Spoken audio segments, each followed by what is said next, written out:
আসসালামু আলাইকুম। Trading chat মুকুল চ্যানেলে আপনাকে স্বাগতম। প্রিয় দর্শকবৃন্দ, আপনি যদি এই চ্যানেলে নতুন হয়ে থাকেন তাহলে দয়া করে অবশ্যই চ্যানেলটিকে সাবস্ক্রাইব করে নেবেন। চলেন আমরা আজকে আরেকটি মোমেন্টাম শেয়ার নিয়ে আলোচনা করি। এটি একটি বিগ পেইড আপের শেয়ার। চলেন আমরা আজকে LHB শেয়ার নিয়ে আলোচনা করব। তো আমরা যদি LHBর উইকলি চার্ট দেখি দর্শক, একটু মনোযোগ দেন, শেখার চেষ্টা করেন, আইটেম নেওয়ার চেষ্টা করেন না। আপনি যদি শিখতে পারেন তাহলে প্রতিনিয়তই আপনি এরকম শেয়ার বের করতে পারবেন। আমরা যদি উইকলি চার্টে দেখি, দেখেন দর্শক, এর ট্রেন লাইনটা দেখেন একটু। এই দেখেন ট্রেন লাইন। আমরা যদি এখান থেকেও একটা ট্রেন লাইন টানি, একটু খেয়াল করেন, বোঝার চেষ্টা করেন দর্শক। দেখেন এই যে ট্রেন লাইন, আমরা trend line weekly trend line break out পেয়েছি দর্শক এই ক্যান্ডেল দ্বারা। একটু বোঝার চেষ্টা করেন ভালো করে। এই ক্যান্ডেল দ্বারা আমরা weekly trend line break out পেয়েছি। আমরা যদি এখান থেকে ডেইলিতে যাই, অর্থাৎ ওয়ান ডে ক্যান্ডেলে যাই দর্শক, এখানে যদি আমরা আসি এবং টেকনিক্যাল ইন্ডিকেটর দ্বারা আমরা যদি শর্ট টার্ম, মিড টার্ম এবং লং টার্ম এর ট্রেন লাইন বুঝতে চাই তাহলে আমরা কি দেখতে পাই দেখেন। তো আমি এটা আউট করে দিলাম দর্শক। এখন দেখেন আমরা যদি শর্ট টার্ম ট্রেন লাইন দেখি 10 এবং 20, এই যে দর্শক একটু খেয়াল করেন 10 এবং 20 আপ ট্রেন্ডে রয়েছে। দর্শক মনোযোগ দেন, আইটেম নেওয়ার চেষ্টা করেন না, আপনারা শেখার চেষ্টা করেন। আপনাদেরকে আমি মোমেন্টাম ট্রেডার বানাই ছাড়ব। আমরা যদি মিড টার্ম ট্রেন লাইন দেখতে চাই, দেখেন 50-এর, সেটিও 50-এর উপরেই শেয়ারগুলো অবস্থান করছে। আর আমরা পূর্বেই বলেছি যারা মোমেন্টাম ট্রেডিং করি, এই যে দর্শক 50-এর নিচে যতক্ষণ পর্যন্ত শেয়ার থাকে সেই শেয়ারটাকে আমরা মৃত বলে ঘোষণা করি। আর যখন 50-এর উপরে শেয়ারটি উঠে যায় তখন আমরা সেই শেয়ারটি জীবিত হচ্ছে বলেই মনে করছি। আমরা যদি লং টার্ম MA 200টাকে দেখি দর্শক, একটু খেয়াল করেন, এই যে MA-টা 200 দর্শক, এটাকেও আজকে রেজিস্ট্যান্স, অর্থাৎ MA 200-র উপরে অবস্থান করছে, অর্থাৎ এটি লং টার্মেও পজিটিভ রয়েছে। তাহলে আমরা এখন পর্যন্ত দেখলাম এই শেয়ারটি উইকলি ক্যান্ডেলেও ট্রেন লাইন ব্রেকআউট করেছে। আমাদের শর্ট টার্ম, মিড টার্ম এবং লং টার্মেও এই শেয়ারটি আপ ট্রেন্ডে রয়েছে। দর্শক আমরা যদি ভলিউম দেখি দর্শক, একটু খেয়াল করেন দর্শক, আমি আবারও বলি, বোঝার চেষ্টা করেন। আমরা যদি দেখেন এই যে ক্যান্ডেলগুলা দর্শক, এই যে ক্যান্ডেল আর এই যে ভলিউমগুলো একটু দেখার চেষ্টা করেন। অর্থাৎ আমি বুঝাতে চাচ্ছি, একটু খেয়াল করেন, এই যে যখন দেখেন এই যে 50-এর লাইন, এই 50-এর লাইনের নিচে যখন শেয়ার ছিল এটাকে আমরা মৃত বলি। আর এই সময় যখন 50-এর লাইনের নিচে নেমে গেল তখন দেখেন তো এর ভলিউম কত কমে গিয়েছিল দর্শক, কত কমে গিয়েছিল, অর্থাৎ এই শেয়ারটি মৃত ছিল। যারা মোটামুটি চার্ট অ্যানালাইসিস করতে পারেন তারা এই শেয়ারটাকে এই মুহূর্তে তারা হাতই দেয় নাই। এখন এই যে 50-এর উপরে উঠে গিয়েছে দেখেন, সাথে সাথে ভলিউম বৃদ্ধি পাচ্ছে, অর্থাৎ সবাই এখানে অ্যাক্টিভ হওয়ার চেষ্টা করছে। তো আমরা শর্ট টার্ম, মিড টার্ম এবং লং টার্মে শেয়ারটি আপ ট্রেন্ডে দেখতে পাচ্ছি এবং উইকলি বেসিসে আমরা ট্রেন লাইন ব্রেকআউট পাচ্ছি। তো আমরা দর্শক আরেকটি ইন্ডিকেটর দেখব RSI, অর্থাৎ RSI যদি 60+ হয় তাহলে আমরা বুঝি যে সেই শেয়ারটি মোমেন্টামে রয়েছে। তো আজকে দেখেন দর্শক এই ক্যান্ডেলটাতে ধরেন RSI হচ্ছে 61.74 দর্শক। RSI কত দর্শক?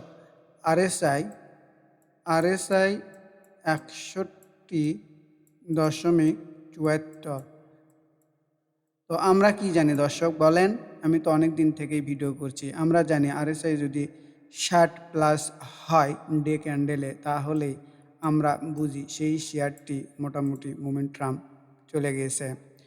তো দর্শক, আমরা যদি দেখেন আরেকটি ইন্ডিকেটর এমএসসিডি দেখি, দেখেন এমএসসিডিটাও আমাদের আপ ট্রেন্ড শো করছে। দেখেন দর্শক, খেয়াল করেন, এই যে এমএসসিডি দেখেন আপ ট্রেন্ড শেয়ার করছে। অর্থাৎ যখন এরকম সবুজ ক্যান্ডেল থাকে তখন আমরা সেটাকে আপ ট্রেন্ড বলি, আর যখন এরকম লাল ক্যান্ডেল থাকে অর্থাৎ এই যে ব্লু লাইনটা অরেঞ্জ লাইনের নিচে যখন থাকে দর্শক, তখন সেটাকে আমরা ডাউন ট্রেন্ড বলি। আর এইরকম অরেঞ্জের উপরে যখন এই ব্লু লাইনটা উঠে যায় তখন আমরা সেটাকে আপ ট্রেন্ড হিসেবে বিবেচনা করি। তো দর্শক, তাহলে এখানে আমি আরেকবার পর্যালোচনা করি। দেখেন কতগুলোতে আমরা পজিটিভ পেয়েছি। আমরা উইকলি চার্টে ট্রেন্ড লাইন ব্রেক আউট পেয়েছি। আমরা শর্ট টার্ম, মিড টার্ম এবং লং টার্মেও শেয়ারটি আপ ট্রেন্ডে দেখতে পাচ্ছি। আমরা যদি ভলিউম দেখি দর্শক, এই যে দেখেন ভলিউম যদি দেখি, সেই ক্ষেত্রেও আমরা ভলিউম বৃদ্ধি দেখতে পাচ্ছি। আমরা যদি দর্শক এই যে দেখেন আরএসআই, এই আরএসআইটাও যদি আমরা দেখি, আমরা আরএসআইটাও 60-র ওপরে পাচ্ছি। আমরা যদি এমএসসিডি দর্শক দেখি, এই যে এমএসসিডিটাও আমরা পজিটিভ পাচ্ছি। তাহলে আমরা ৬-৭টি ইন্ডিকেটরের মাধ্যমে এই শেয়ারটিকে পজিটিভ দেখতে পাচ্ছি। তো এখন বলেন তো, আমাদের আপ ট্রেন্ড কনফার্ম হতে গেলে আরও কতগুলো ইন্ডিকেটরের দরকার আছে? অর্থাৎ আমরা তো ইন্ডিকেটরের মাধ্যমেই অনেক কিছুই, অর্থাৎ এই ডিজিটাল যুগে ইন্ডিকেটরের মাধ্যমেই সব কিছু নির্ণয় করে থাকি। অর্থাৎ আমি বোঝাতে চাচ্ছি, আপনি যদি অসুস্থ হন, ডাক্তারেরা প্রথমে কী দেয়? পরীক্ষা দেয়। পরীক্ষা দিয়ে সেই রিপোর্টের ওপর নির্ভর করে আপনাকে ঔষধ দেয়। তো আমি এখানে এটাই বলছি, আমরা সেই কাজটাই করছি। এখানে আমরা পরীক্ষা নিরীক্ষা করেই এর ঔষধটা আমরা দিব, অর্থাৎ এন্ট্রিটা আমরা নিব দর্শক। তো চলেন কথা না বাড়িয়ে এই শেয়ারে আমি আমার ভাবনায় কোথায় এন্ট্রি নিব এবং কোথায় এক্সিট নেব এটাই আপনাদেরকে দেখাই। দর্শক, আমার ভাবনায় এই শেয়ারটি আমার এই ক্যান্ডেলেই হবে এন্ট্রি ক্যান্ডেল, অর্থাৎ এটাই হবে আমার কি এন্ট্রি ক্যান্ডেল। দর্শক একটু খেয়াল করেন, এটা হবে আমার এন্ট্রি ক্যান্ডেল।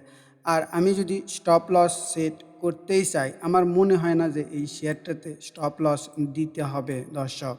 তারপরেও আমি যদি একটি টাইট স্টপ লস দিতে চাই, তাহলে আমি এই ক্যান্ডেলের নিচে নেমে গেলে দর্শক স্টপ লস দিব। অর্থাৎ আমি এখানে দেখেন কয় পার্সেন্টের স্টপ লস সেট করে দিলাম। এই ক্যান্ডেলে যত কম দামে পাই, ধরেন এখানেই আমি নিলাম, এখান থেকে এখানে, অর্থাৎ 5.16% দর্শক, 5.16% আমি একটা স্টপ লস সেট করলাম। তো দর্শক, আমি আবারও বলি, এই শেয়ারটি অনেক ভালো মানের শেয়ার, ফান্ডামেন্টাল শেয়ার এবং বিগ পেইড আপের শেয়ার। তো এই শেয়ারটিতে আমরা 10% প্রফিট করব না দর্শক। আমরা এর রেজিস্ট্যান্স বোঝার জন্য আমরা উইকলি চার্টে যাব। দেখেন, আমরা যদি উইকলি চার্টে আসি, একটু খেয়াল করেন দর্শক, একটু শেখার চেষ্টা করেন। আপনাদেরকে আমি মোমেন্টাম ট্রেডার বানায়াই ছাড়বো দর্শক। দর্শক, এইটার রেজিস্ট্যান্স দর্শক এই যে এই জায়গাতে, অর্থাৎ 62 টাকা 60 পয়সাতে দর্শক।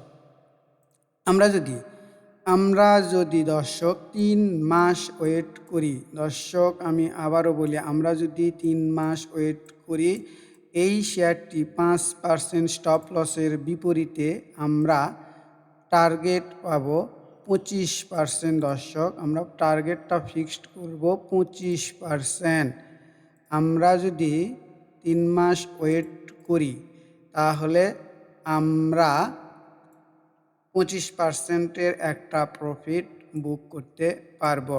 অর্থাৎ এই শেয়ারটি যতক্ষণ পর্যন্ত আমার স্টপ লস হিট না করবে এবং এই শেয়ারটি যখন উপর দিক ওঠা শুরু করবে দর্শক, আমরা এই যে 10 এবং 20-এর লাইন ধরে ধরে চলে যাব, কখনো প্যানিক হব না।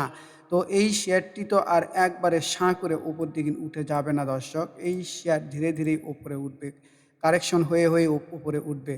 যেরকম আমাদের প্রথম কারেকশনটা ফেস করবে 51 টাকা 70 পয়সা, তারপরে ফেস করবে 54 টাকা, তারপরে এরকম কারেকশন ফেস করে করেই সে উপর দিকে উঠে চলে যাবে। তো দর্শক, আমি আবারও বলি, আমরা মোমেন্টাম এবং ভলিউম কনফার্ম করে যে কোনো শেয়ারে এন্ট্রি নেই। তো দর্শক, এখানে আমি টেকনিক্যাল অ্যানালাইসিসের মাধ্যমেই ব্যাখ্যা করার চেষ্টা করেছি। আমরা চেষ্টা করেছি আবেগের বশবর্তী না হয়ে লজিক এবং টেকনিক্যাল অ্যানালাইসিসের মাধ্যমে বোঝানো। আশা করি নতুন এবং পুরাতন সকল বিনিয়োগকারীদের জন্য ভিডিওটি শিক্ষণীয় হবে। তো সতর্কবার্তা এটি, আমরা কোনো প্রকার শেয়ার ক্রয় বা বিক্রয় করার পরামর্শ দিচ্ছি না। শেয়ার বাজার ঝুঁকিপূর্ণ। বিনিয়োগ করার আগে অবশ্যই নিজস্ব বিচার বুদ্ধি ব্যবহার করুন এবং প্রয়োজনে আর্থিক উপদেষ্টার পরামর্শ নিন। আমরা কোনো প্রকার আর্থিক ক্ষতির দায়ভার গ্রহণ করব না। আর দর্শক, আর একটি কথা, আপনারা শেয়ার মার্কেটে টাকা ইনকাম করবেন শিখবেন না, এইটা হবে না হবে না হবে না, তাহলে আপনারা তৈলাক্তক বাঁশে ওঠার চেষ্টা করবেন। একবার উঠতে যেয়ে আর একবার ধপাস করে পড়ে যাবেন। তো দর্শক, আমার এই ভিডিওটি দেখে যদি আপনাদের সামান্যতম কিছু উপকারে এসে থাকে, তাহলে অবশ্যই অবশ্যই আমার এই চ্যানেলটিকে সাবস্ক্রাইব করবেন, লাইক করবেন, কমেন্ট দিয়ে আমার সাথেই থাকবেন। ধন্যবাদ। আসসালামু আলাইকুম।